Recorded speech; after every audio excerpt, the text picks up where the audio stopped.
नमोस्तु महर्षि, नमोस्तु महर्षि, नमोस्तु महर्षि। आइए प्रथम प्रश्न के लिए आमंत्रित कर रहा हूँ सीधे सीधे श्रीमान मनीष जी रानी जी जैन, ट्रस्टी गुणायतन भोपाल, प्रवासी रांची। अपना प्रश्न प्रस्तुत करें। तैयार हैं श्रीमान विमल जी सरिता जी शोगानी, श्रोमणी संरक्षक गुणायतन। नमोस्तु नमोस्तु नमोस्तु। महाराज श्री, मेरे मन में एक शंका है कि जब हम दान करते हैं तो दान करते समय हम कुपात्र और सुपात्र का चयन कैसे करें? महाराज श्री कृपया मार्गदर्शन करें। देखिए, दान हम किसके लिए देते हैं? अनुग्रह के लिए करते हैं। जो अनुग्रह का पात्र हो वो सुपात्र है, और जो खुद दूसरों के लिए अनुग्रह करने योग्य है वो अपात्र है। धार्मिक दृष्टि से सुपात्र और कुपात्र की बात जब हम करते हैं तो धर्म क्षेत्र में जो मूल दान है वो पात्र दान, यानी रत्नत्रय के धारण करके मोक्ष मार्ग में प्रवृत्त होने वाले मुनियों, आर्यिकाओं, श्रावक श्राविकाओं को जो दान देते हैं वो पात्र दान के अंतर्गत आता है, क्योंकि उनके माध्यम से हम एक प्रकार से रत्नत्रय का दान देते हैं। और जो उससे रहित है, जिनकी चर्या क्रिया अनुकूल नहीं है, वो कुपात्र है, और कुपात्र को दिया गया दान कुपात्र दान की श्रेणी में आता है।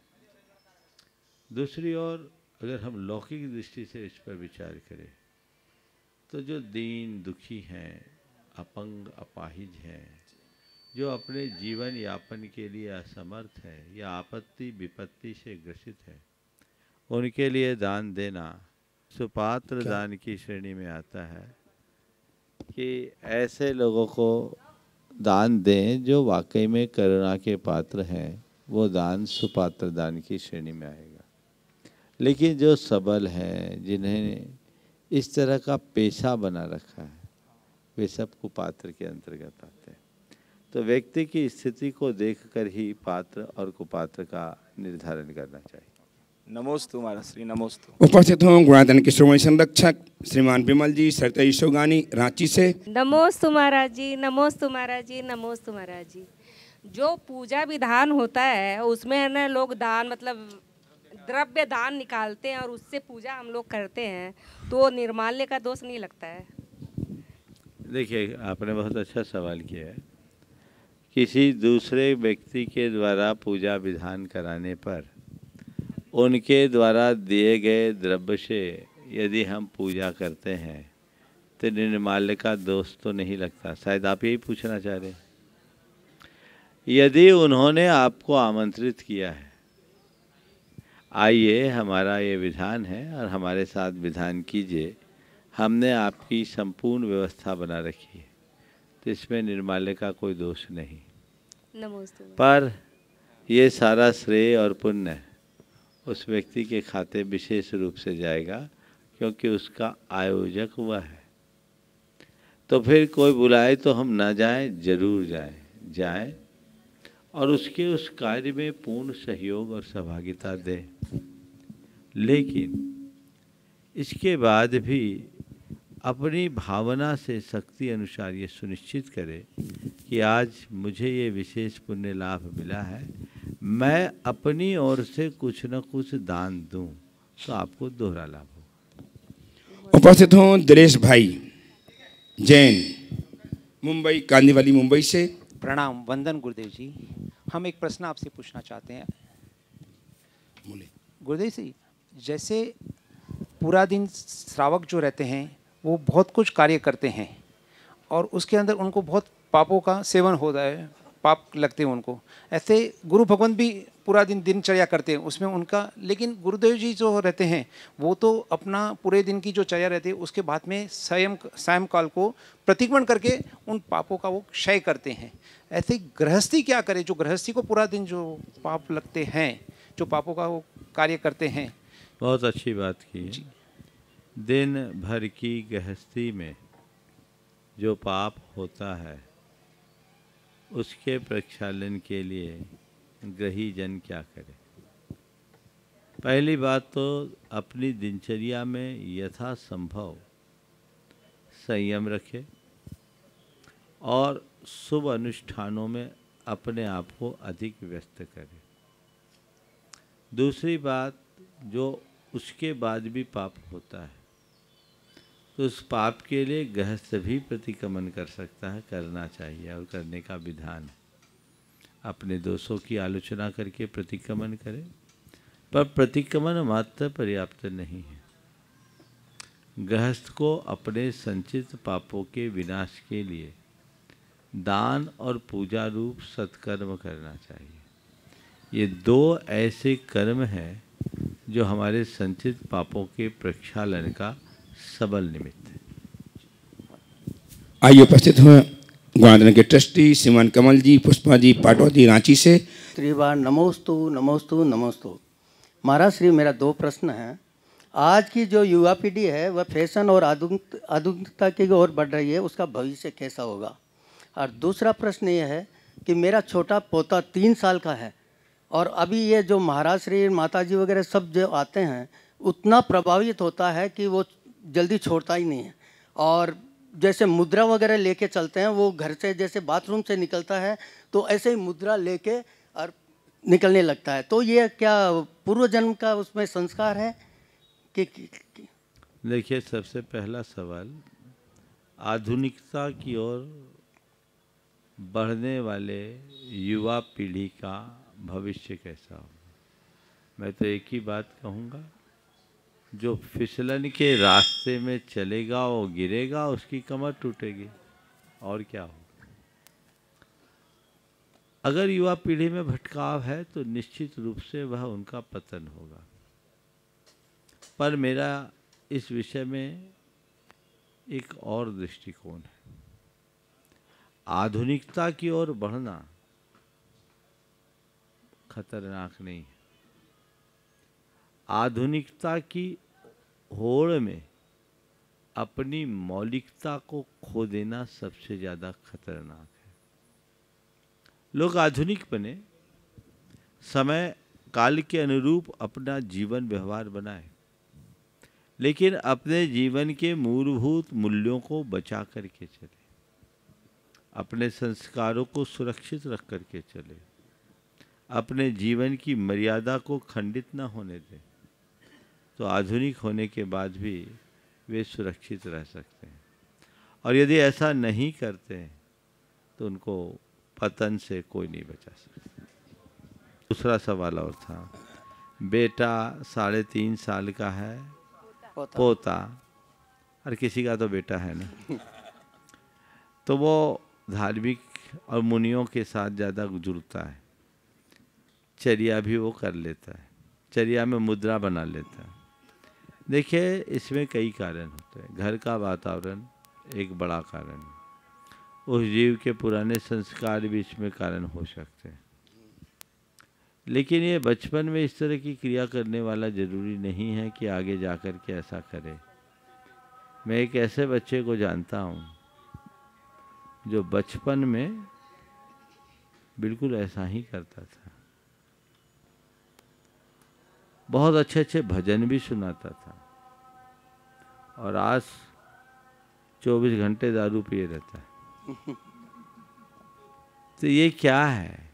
ये अभी एक अच्छा माहौल उसको मिला हुआ है, इसलिए ऐसी स्थितियां हैं। कल उसकी संगति बिगड़ गई तो मामला गड़बड़ा भी सकता है। बच्चों को गुरु भक्ति के प्रति उत्साहित करना चाहिए, पर गुरुओं की नकल करने से रोकना चाहिए। कई बार बच्चे हैं जो निर्वस्त्र होकर मुनियों की मुद्रा ले लेते हैं, हाथ में टब और झाड़ू, मग्गे और झाड़ू लेकर के कपिछी कमंडल बना लेते हैं, और आप लोग खुश होते हैं, पड़गहन भी करने लगते हैं। ये उचित नहीं। मुनि की मुद्रा कीड़ा की मुद्रा नहीं। आचार्य कुंद ने स्पष्ट शब्दों में लिखा है, खेड़े भी नकायब्बा पानी पत्तम सचे लम्मी। पानी पात्र में आहार सचेल अवस्था में खेल खेल में भी नहीं करना। तो जब बच्चे ऐसी क्रिया करने को तत्पर हो तो माँ बाप को चाहिए कि उनसे कहे कि बेटे ये क्रिया अभी उचित नहीं है, जब थोड़े बड़े हो जाओगे, मुनि बनोगे तब करोगे, अभी तो हम मुनियों की सेवा करें। एक बार इस क्रिया को कर लो तो जीवन में फिर दोबारा कपड़े नहीं पहन सकते, इसलिए अभी ऐसा करना ठीक नहीं। इस तरीके से जब बच्चों को समझाया जाए तो बच्चों के मन में और मुनि पद की गरिमा का बोध जगेगा। उन्हें समझ में आएगा कि मुनि जीवन कोई सामान्य जीवन नहीं है, या मुनि कोई साधारण हस्ती नहीं होते, तब रास्ता ठीक होगा। नमस्ते। उपस्थित हों श्रीमती सरिता जी, सुभाष जी विनायका, रांची। दोनों महाराज श्री गो मेरा नमोस्तु नमोस्तु नमोस्तु। महाराज श्री तत्वार्थ सूत्र का स्वाध्याय कर रहे थे तो एक चिंतन आया था, बंध के 5 हेतु बताए, मिथ्यात्व, अविरत, प्रमाद, कसाई योग। तो चिंतन आया था कि इनको गुण स्थान में जोड़े कैसे हैं, तो मैंने जोड़ा, मेरा चिंतन है महाराज श्री, उसके बाद क्वेश्चन भी है। तो चिंतन मैंने मिथ्यात्व को हटाया तो अविरत में आया, तो अविरत सम्यक दृष्टि चौथा गुण स्थान, फिर अविरत को हटाया तो 5वां और 6वां गुण स्थान, और परमत को हटाया तो अपरमत अवस्था, फिर कसाई को हटाया तो सेयोग केवली, और उसके बाद में योग को पूरे हटाया तो योग केवली। तो महाराज श्री क्या ये मेरा चिंतन सही है? और दूसरा मेरा है कि ये बंध के हेतु है, तो इनको श्रावक धर्म में कैसे हम इसको कम से कम कर सके बंध के हेतु को महाराज श्री? इसका चिंतन की दिशा सही है, पर चिंतन थोड़ा अधूरा है। हम पहले इसे समझे। ये जो 5 कारण बताए, ये अलग अलग गुण स्थानों में होने वाले बंध के अंतर को दर्शाने के लिए बताए। अलग अलग भूमिका होती है, उस हिसाब से अलग अलग है। मुख्य रूप से बंध में भूमिका कषाय और योग की होती है। मिथ्यात्व, अवृत्ति, प्रमाद, ये अलग अलग भूमिकाओं में होने वाले बंध के अंतर को दर्शाने का प्रयत्न है। तो सबसे पहला जो मिथ्यात्व है वो पहले गुण स्थान में ही रहता है। साधना के क्रम में सबसे पहले मिथ्यात्व छूटता है, तो पहले गुण स्थान में मिथ्यात्व छूट गया। इसके बाद अविरति या असंयम बचता है। ये 2 प्रकार का होता है, एक अनंतानुबंधी जन और दूसरा अप्रत्याख्यान जन।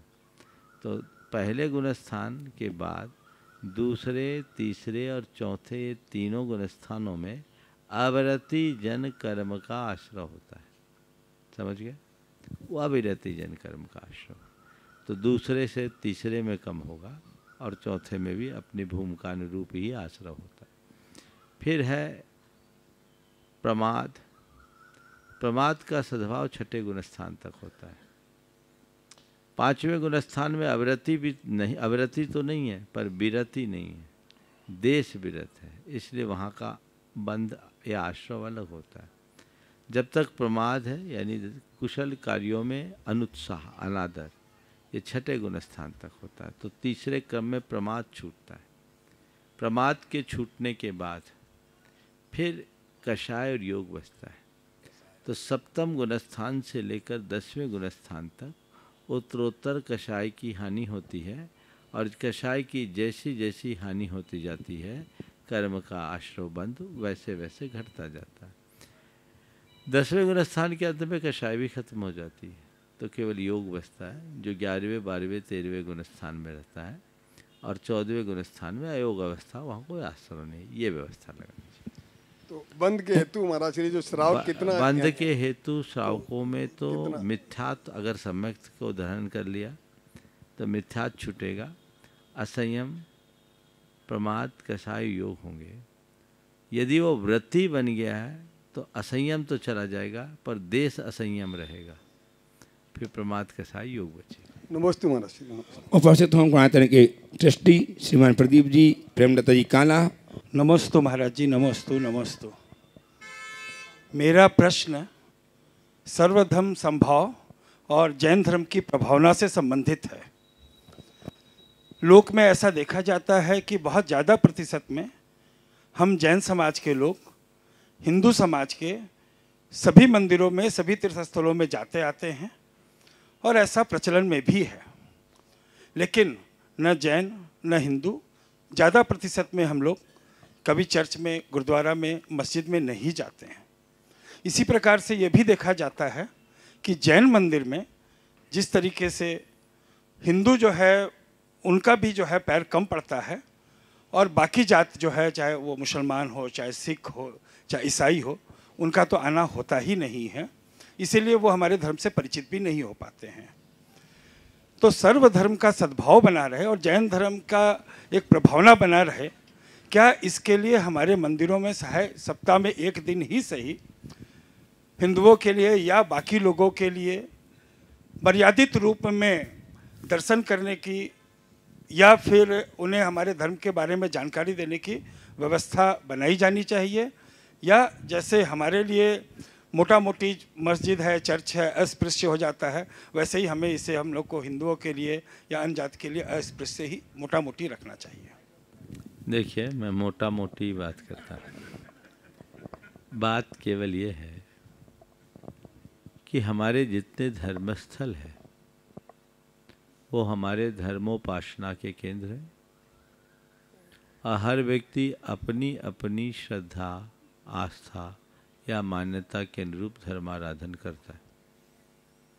तो हर व्यक्ति को जैसी श्रद्धा है उसी अनुरूप धर्माराधन करना चाहिए। जहाँ आपकी श्रद्धा ही नहीं तो आप वंदना किसकी करेंगे? बिना श्रद्धा की वंदना तो केवल लोकाचार है। तो धर्मस्थल श्रद्धालुओं के लिए है, और जिसकी श्रद्धा उसके लिए उसका उपयोग है। लोगों को उसी तरह उसका उपयोग करना चाहिए। रहा पारस्परिक समरसता का, तो ये सवाल है, हम किसी व्यक्ति को किसी धर्म के विशेष विषय में अगर जनाना चाहते हैं तो हमारे पास बहुत सारे माध्यम हैं। उस व्यक्ति को हम अपने सिद्धांतों का बोध कराएं, उन्हें बताएं कि हम अपने मंदिर में पूजा अर्चा करते तो किस तरह से करते हैं, हमारे भगवान अगर दिगंबर रूप में है तो क्यों है, हमारी पूजा की ये पद्धति है तो क्या है, हमारे धर्म के पीछे छिपी हुई फिलॉसफी क्या है, ये उन्हें बताएं। तो आप अगर सामने वाला रुचिपूर्वक सुनता है तो आप उन्हें बता सकते हैं, बताना चाहिए। समझ गए? और यदि वो सुनने को इच्छुक नहीं है तो मत बताइए। अब आपके बताने से वो आपके विचारों से प्रभावित होता है और उसे लगता है कि यहाँ जाकर के मुझे दर्शन करना चाहिए, तो दर्शन करें, प्रभावना होगी। कदाचित कोई ज़रूरी नहीं कि हम किसी को अपनी बात बताएं, वो हमारी बात को पसंद ही करे, उसे पसंद ना आए कोई बात नहीं, पर वो उसकी जानकारी की वृद्धि होगी। तो जानकारी की वृद्धि के लिए सतत प्रयत्न हमें करते रहना चाहिए और उसका रास्ता तदनुरूप बनाकर चलना चाहिए। यही सम्यक मार्ग है। अन्यथा धर्म स्थलों में लड़ाइयाँ होना शुरू हो जाएगी, पूजा पाठ एक तरफ धरा रहेगा, क्योंकि जो आपकी रीति रिवाज परंपरा आपके कस्टम से अपरिचित है, वो व्यक्ति आकर के आपके मंदिर में कुछ भी थोड़ा ऊंचा नीचा कर दिया तो श्रद्धालुओं का मन उद्वेलित होगा और उसे टोका टाकी किए बिना नहीं रहेगा, और उस टोका टाकी के चक्कर में हो सकता है कुछ गलत प्रसंग भी बन जाए। इसलिए हर व्यक्ति को अपनी श्रद्धा के अनुरूप अपना धर्म ध्यान करना चाहिए और उसी अनुरूप धार्मिक आराधना भी। जी, उपस्थित हो रामगढ़ से श्रीमान संजय जी सेठी। रामगढ़ दिगंबर जैन समाज की ओर से बारंबार नमोस्तु नमोस्तु नमोस्तु। महाराज श्री, मेरा प्रश्न भारत में बहुत पुरातन काल से चली आ रही गुरु शिष्य परंपरा से जुड़ा हुआ है। जब तक हम लोगों ने ये देखा कि हमारे पवित्र नदियों के तटों पर गुरुकुल परंपरा चलती रही, भारत आध्यात्म के शिखर पर था। मध्यकाल में हुई उथल पुथल और उसके बाद जो हमारी शिक्षा पद्धति है उसका नतीजा हम अभी देख रहे हैं। और आपने भी अपनी एक स्वीकारोक्ति में यह स्वीकारा था कि गुरुवर ने 2 विषयों के चुनाव में आपको एक विषय का चुनाव करने को कहा, आपका सुझाव दूसरी तरफ था, झुकाव। बाद में आपने स्वीकार किया कि गुरुवर का तार्किक सुझाव ज़्यादा बढ़िया था। तो जब आपके जैसे निष्णात मनीषी भी दुविधा में पड़ सकते हैं, तो आज के श्रावक हमारे जैसे साधारण इंसान, गुरु की महिमा हमारे लिए कितनी महत्वपूर्ण है आज के ज़माने में? देखिए, भारत में गुरु जैसे तत्व मिले हैं और ये केवल भारत में ही है। गुरु कोई सामान्य व्यक्ति नहीं होते। ब्रह्मा विष्णु महेश से भी ऊंचा स्थान गुरु का है, लेकिन इसे वही जान पाता है, पहचान पाता है जो गुरु की गरिमा को समझता है। प्रायः लोगों के मन में गुरु एक विशिष्ट व्यक्ति की भांति ही जुड़ते हैं, जबकि गुरु हमारे जीवन के गुणात्मक परिवर्तन के आधार होते हैं, या यूँ कहें गुरु हमारे जीवन के निर्माता होते हैं। सृष्टिवाद को मानने वाले लोग ये कहते हैं कि परमात्मा ने हमें जीवन दिया है, तो ये कहा जा सकता है गुरु हमारे जीवन का निर्माण करते हैं। ये बिल्कुल 100% सही है कि गुरु के बिना जीवन में उद्धार नहीं हो सकता, जीवन का उद्धार नहीं हो सकता। तो गुरु की महिमा तो है ही, पर वर्तमान में गुरु शिष्य की परंपरा ही समाप्त हो गई। गुरु की महिमा का बोध लोगों ने भुला दिया। तब लोग गुरु की पूजा भले करते हैं, पर गुरु को जहाँ बिठाना चाहिए वहाँ बहुत कम बिठा पाते हैं। गुरु की क्या महिमा है ये तो हम एकलव्य की कथा से अच्छे से समझते हैं। भारतीय संस्कृति के पृष्ठों में गुरु की महिमा बहुत गाई गई है। हम उसे जाने पहचाने तो चाहे एक आम गृहस्थ हो या एक साधु, हर व्यक्ति को इसे समझना चाहिए। पर 2 स्तर से लोग जीवन जीते हैं, एक गुरु का शिष्य बनकर जीने वाले लोग और गुरु का भक्त बनकर के जीने वाले लोग। जो गुरु का शिष्य बन जाता है वह पूरी तरह से गुरु का हो जाता है। शिष्य बनने का मतलब है अपने आप को समर्पित कर देना, अपनी इच्छा शक्ति को, अपनी निर्णय शक्ति को और अपनी समझ शक्ति को अर्पित कर देने का नाम ही समर्पण है। और जिसके अंदर इस स्तर का समर्पण होता है वही सच्चा शिष्य होता है। लेकिन हम लोगों का मन है जो कहीं न कहीं हमें रोक देता है। वो जहाँ आता है वहीं हमारे निर्माण की प्रक्रिया भी रुक जाती है। हालांकि गुरु बहुत ऊंचे होते हैं, वो शिष्य के समर्पण को समझते हैं और उसके बीच बीच में उसके अपने अहम को भी समझते हैं। लेकिन गुरु अत्यंत उदारता की मूर्ति होने के कारण वो उसे दूर भी करने की कोशिश करते हैं। आपने मेरे संबंध में जो बात कही, आज से बहुत पहले वो बात मैंने कभी कही थी। मुझे लगता है उसे दोहराए बिना लोग समझ नहीं पाएंगे कि क्या गड़बड़ है। मैंने कभी गुरुदेव से उनकी किसी बात को काटा नहीं, लेकिन जब मैं संघ में आया मेरी अध्ययन की रुचि बड़ी प्रबल थी। जब 1984 में ही संघ में आया, मार्च में आया, अप्रैल में गुरुदेव जबलपुर पहुँचे, वहाँ वाचना की शुरुआत हुई और शुरुआत में बड़े बड़े सिद्धांत ग्रंथ रखे गए पूजा के लिए। सतखंडागम, कसाय प्राभृत, महाबंध और आचार्य कुंद के संपूर्ण वांग्मय। उस समय तो मैं उनके नाम भी नहीं जानता था, पर उनको देख करके मेरे मन में एक भावना जगी कि मुझे इन सब ग्रंथों को पढ़ना है।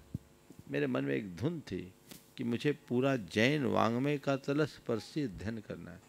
पर इसमें से कुछ ग्रंथ ऐसे हैं जिनके अध्ययन का पात्र मुनि ही होता है। तो मेरे मन में ये था और मैं अपने प्रारंभिक दौर से मैंने खूब पढ़ाई की। मैं 1 मिनट भी किसी से बात करना पसंद नहीं करता था। अपने जीवन के प्रारंभिक दौर में 1984 से लेकर 1996 तक 12 साल मेरा घोर अध्ययन का काल रहा। उस अवधि में ये साक्षी हैं कि मैं दिन भर अपने आवश्यकों के अतिरिक्त केवल अध्ययन में ही अपना समय बिताता था और वही आज मेरे जीवन के निर्माण का आधार बना। तो जब मेरी मुनि दीक्षा हुई, मैंने गुरुदेव के चरणों में जाकर निवेदन किया कि मुझे सतखंडागम के 6 खंडों का अध्ययन करना है, आशीर्वाद दे, मैं करना चाहता हूँ। और कुछ संकल्पों से मैंने सब प्रकार के फलों का त्याग करके उनका अध्ययन करने का मन बनाया। मेरे मन में जो था मैंने गुरुदेव से कहा, तो गुरुदेव ने कहा साहित्य पढ़ो। व्याकरण वो हमें पढ़ा चुके थे, व्याकरण के साथ साहित्य यानी संस्कृत का साहित्य पढ़ो, जिससे हमारी भाषा में, खासकर संस्कृत में और प्रावीण्य आ सके। मैंने कहा गुरुदेव आपकी आज्ञा है, पर मेरी इच्छा सिद्धांत पढ़ने की है, बहुत दिनों से इच्छा है। आप तो सिद्धांत के लिए रुचि दे, साहित्य में मेरी रुचि नहीं है। आशीर्वाद दे, सिद्धांत के लिए आशीर्वाद दे दे, साहित्य में मेरी रुचि नहीं है, उसके लिए फिर देखेंगे। उन्होंने 3 बार कहा साहित्य पढ़ो, पर अपने दिमाग में तो धुन जमी थी, छोटा था, दीक्षा हुई थी उसके दूसरे ही दिन की बात। उससे पहले इलक छुलक और ब्रह्मचारी अवस्था थी। उन्होंने आशीर्वाद दिया, बोला ठीक है, प्रसन्नता के साथ आशीर्वाद दिया। और मैंने 3 वर्षों में पूरे सठखंडागम, कसाय प्राभृत, महाबंध, इन सब को छान डाला। अच्छे से अध्ययन हुआ। लेकिन आज मैं महसूस करता हूँ कि गुरुदेव की बात को अगर मैंने स्वीकार लिया होता तो आज मैं सिद्धांत की भांति साहित्य में भी उतना ही निपुण होता। क्योंकि मेरी साहित्य में रुचि नहीं थी और मेरा भाषा पर उतना अधिकार था जितना मुझे ज़रूरत है, तो मुझे लगता था कि भाषा को ज़्यादा पढ़ने की ज़रूरत क्या है। मैं सारे ग्रंथों को प्राकृत पढ़ा नहीं था, पर मूल से पढ़ा। प्राकृत मैंने व्याकरण नहीं पढ़ा, पर सब ग्रंथों को हिंदी से नहीं पढ़ा, मैं मूल से ही पढ़ा। और सिद्धांत में मेरी पकड़ थी प्रारंभ से, तो अर्थ मुझे आता था, तो मैं उधर तो बढ़ गया, पर साहित्य में कच्चा रह गया। आज मैं संस्कृत बोल लेता हूँ, पढ़ भी लेता हूँ, व्याख्या भी कर लेता हूँ, पढ़ा भी देता हूँ, लेकिन मैं सोचता हूँ कि गुरुदेव की बात में मान लिया होता तो आज मैं साहित्य के क्षेत्र में भी उसी स्तर पर पहुँच सकता था जितने स्तर पर मैं सिद्धांत में हूँ। क्योंकि सिद्धांत के प्रति मेरी स्वाभाविक रुचि थी, तो वो तो मैं छोड़ ही नहीं सकता था। साहित्य की तरफ और झुकाव हो जाता तो आज मैं ये कह सकता था कि मैं एक मर्मज्ञ संस्कृतज्ञ बन सकता था। अभी मैं अपना काम पूरा कर लेता हूँ, मुझे कठिनाई नहीं होती, लेकिन जिसे तलस्पर्शी, जिसमें एकदम निपुणता कहते वो रह जाती। तो मैं अपने अनुभव से ये बात लोगों से कहता हूँ कि गुरु की बात कभी काटनी नहीं चाहिए, क्योंकि गुरु का अनुभव हमारे अनुभव से बहुत ऊपर होता है। तो मैं पिछड़ गया सो पिछड़ गया, और अब इस उम्र में न मेरे पास समय है न सुविधा है, तो ये चीज़ें होती है। इसलिए शिष्य को चाहिए कि वो एक बच्चे की भांति रहे, शिशु बन जाए, जो गुरु कहते जाए वो करते जाए, तो उसका निर्माण अपने आप होगा, और ये बहुत बड़ी ज़रूरत है। तो ये बातें शिष्यों में होती है। आप लोग शिष्य नहीं हो, भक्त हो। भक्त वो है जो गुरु का गुण तो गाता है, पर गुरु की बात माने ये जरूरी नहीं। गुरु को माने गुरु वो भक्त, और गुरु की माने वो शिष्य। अब देख लो, भक्त विभक्त बन सकता है, पर शिष्य तो हमेशा जीवन को ऊपर उठाता है। शिष्य शिष्य बन ही रहता है और जीवन को आगे बढ़ाता है। हमें गुरु भक्त होने के साथ साथ अपने भीतर उस शिष्यत्व के निर्माण की बात सोचनी चाहिए, जो हमारे जीवन को सुंदर बना सके। तैयार हैं श्रीमान अरुण जी, सीमा जी गंगवाल, ट्रस्ट गुणाचार्य रांची। नमोस्तु गुरुवर, दोनों गुरुओं के चरणों में नमोस्तु। गुरुवर, तत्वार्थ सूत्र का अध्ययन के समय अंगोपांग नाम कर्म के उदय से हमें शरीर का शरीर का निर्माण मिलता है। हम लोग ऐसे तत्वार्थ सूत्र में पढ़ रहे थे, तो मेरा एक चिंतन है कि जैसे शरीर का टेढ़ा मेढ़ा अंग मिलना या 6 अंगुली मिलना या कुछ भी इस प्रकार की होना, ये अंगोपांग नाम कर्म के उदय से मिलता है, जैसे मेरी समझ में जो मैंने पढ़ा। तो नेचर भी क्या अंगोपांग नाम कर्म के उदय से प्रभावित होता है, नेचर भी मिलता है क्या? प्रश्न ये। दूसरा प्रश्न ये महाराज जी कि करीब विश्व में 7 अरब आबादी है, एक का भी अंगूठा किसी से अंगूठे से नहीं मिलता है, तो ये भी क्या अंगोपांग नाम कर्म का उदय से ही रिलेटेड है क्या?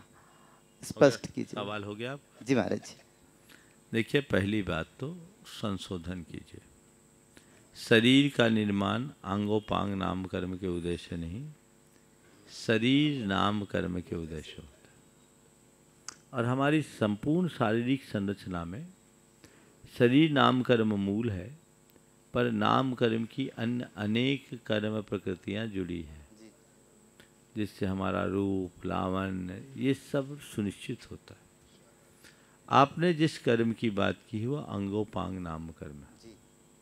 यह अंगोपांग नाम कर्म हमारे शरीर के अंग और उपांग की संरचना कर उसका स्वरूप निर्धारित करता है। समझ गए? इसके साथ एक निर्माण नाम कर्म है जो निर्माण की प्रक्रिया को पूरा करता है। फिर अंगोपांग नाम कर्म है जो अंग और उपांगों को व्यवस्थित रचता है। तो अंगोपांग नाम कर्म का उद्देश्य सभी को, हम आप सबको जितने देहधारी लोग इस संसार में दिखते हैं, तो जैसे अंगोपांग नाम कर्म का उदय होता है हमारी शारीरिक संरचना वैसी हो जाती है। अगर उसमें गड़बड़ हो गया, हीनांग होंगे, अधिकांग होंगे, विकलांग होंगे, विद्रूप होंगे, अधिकांग होंगे, ये सब चीज़ें बनती है। 6 अंगुली होंगे तो ये भी उसी का एक थोड़ा सा डिफेक्ट है। ठीक है। अगर हम विज्ञान की भाषा में कहेंगे तो वो भी कहेंगे कईयों को जेनेटिक इफेक्ट भी होता है। राइट। तो ये चीज़ें बनती है, बदलती है, जिसके मूल में अंगोपांग नाम कर्म नामक कर्म होता है। जी। समझ गए? जी। आपने कहा कि संसार के सभी प्राणियों में एक किसी का अंगूठा समान नहीं होता, क्योंकि वीजा बनते समय और सब जब होता है वो तो यही नाम कर्म की सबसे बड़ी विशेषता बस यही है। जानना है। वह ऐसा चितेरा है कि कोई चित्र की कॉपी नहीं होती, एक जैसी दिखती भले, सूक्ष्म अंतर होगा। समझ गए? नाम कर्म का चितेरा हमारा चित्र बनाता है और वो उसकी विशेषता है, इसलिए सब में भिन्नता। महान दर्शन हमारा श्री, ये अंगूठा वाला दर्शन कितना महान है हम लोग को। हर जीव अलग है, हर जीव के कर्म अलग है, सबकी निर्माण की प्रक्रिया अलग है। ऐसा तासा जी, रवि कुमार जी जैन, रायपुर छत्तीसगढ़ से उपस्थित हो। दोनों मुनि राजों के चरणों में सत सत नमोस्तु।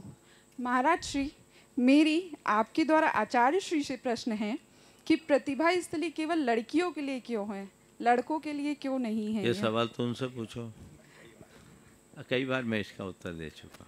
चलिए आगे। आइए श्रीमान पंकज जी, नीतू जी पाटवादी साणंद से। मेरे परिवार के सभी सदस्यों की तरफ से दोनों मुनिराजों को बार बार नमोस्तु नमोस्तु नमोस्तु। महाराज जी, अभी मेरी बस एक ही शंका है कि ऐसी कौन सी भावना है कि मेरे गुरु मेरे घर में चरण रखें। बिल्कुल, रोज यही भावना भाव और यही देखो कि गुरु के चरण मेरे घर में आ रहे हैं। तो देख रहे हैं लेकिन वो नहीं देखते रहो तो आएंगे।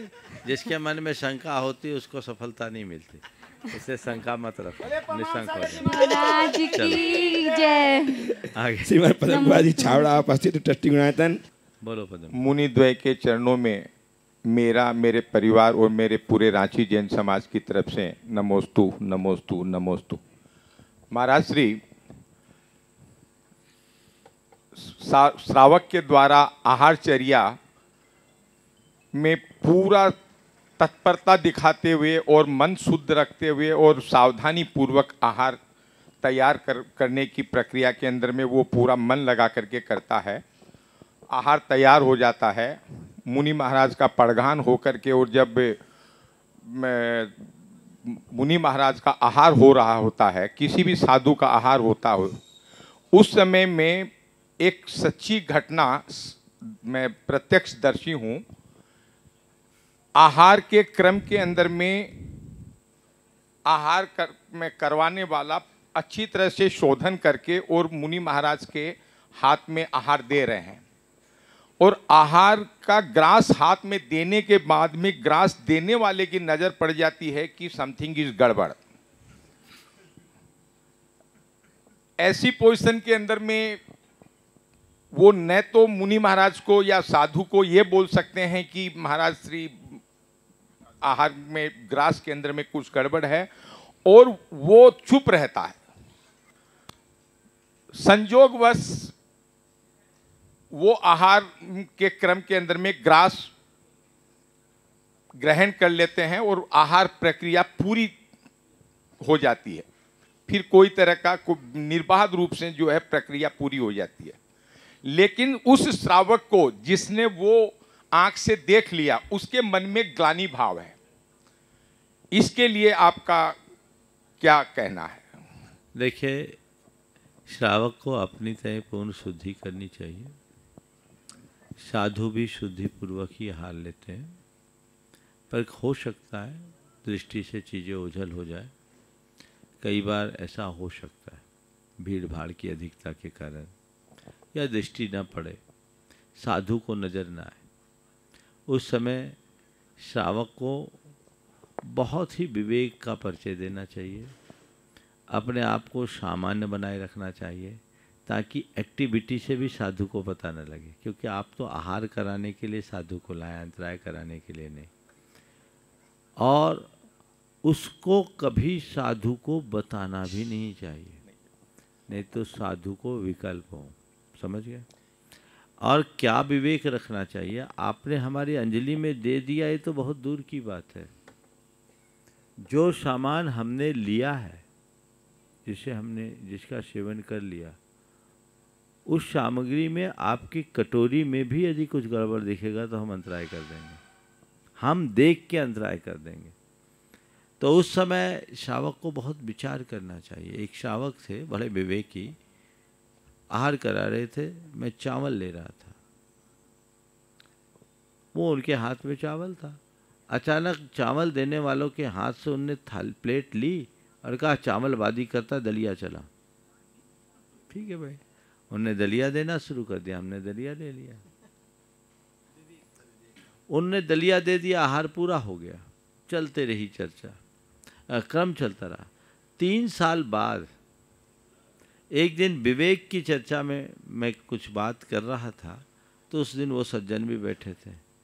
बाद में पूरे चर्चा होने के बाद आए, बोले महाराज जी आपको याद है एक दिन चावल चलते चलते मैंने दलिया चलाया था? बोले आप तुम तो करते रहते हो, तुम लोगों का काम है ये, जो चलाओ तुम्हारी इच्छा, हम अपनी इच्छा से लेते नहीं, तुम्हारी इच्छा से लेते।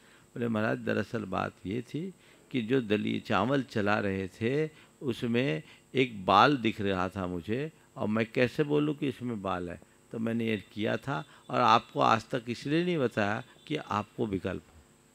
तो ये श्रावक का विवेक है, इसको लेकर के कभी सोचना नहीं चाहिए। एक महाराज थे, बड़े आचार्य थे, अब इस धरती पे नहीं है, वृद्धावस्था थी, उन्हें जल दिया जा रहा था और उनके हाथ में बाल था जिस पर उनकी दृष्टि नहीं थी। गर्मी का समय था, 4 उपवास के बाद आहार को गए थे।